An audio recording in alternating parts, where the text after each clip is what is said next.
এবছর প্রবল গরমে গোটা বিশ্ব পুড়ছে।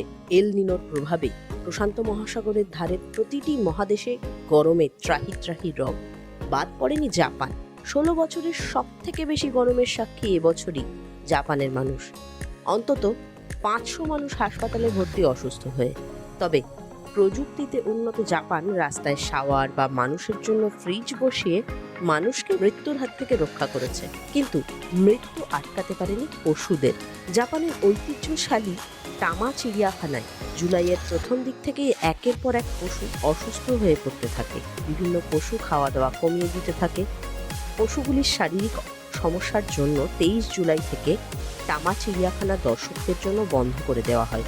তবে তাতেও শেষ রক্ষা হলো না। টামার ১৬টি সিংহের মধ্যে ৩টি সিংহই খাওয়া বন্ধ করে দেওয়ায় তাদের একের পর এক অঙ্গ খারাপ হতে থাকে। ২৮ জুলাই থেকে পরপর ৩টি সিংহী মারা যায়। এই ৩টি সিংহী হলো মুগি, ইচিগো, লুয়েনা। যদিও আগে থেকেই চিড়িয়াখানার প্রাণীগুলিকে ঠান্ডা রাখার জন্য জল স্প্রে করা শুরু করা হয়, তরল খাবার খাওয়ানো শুরু করা হয়, তবে এই ৩ মৃত্যুর পর সেই সব প্রক্রিয়া আরও বাড়িয়ে দিয়েছে চিড়িয়াখানা কর্তৃপক্ষ। কাজেই জাপান প্রযুক্তিতে উন্নত হলেও তারা যে গরমের সঙ্গে লড়াইয়ে কোনো ফর্মুলা এখনো বের করতে পারেনি, এই ঘটনায় তা প্রমাণিত হলো।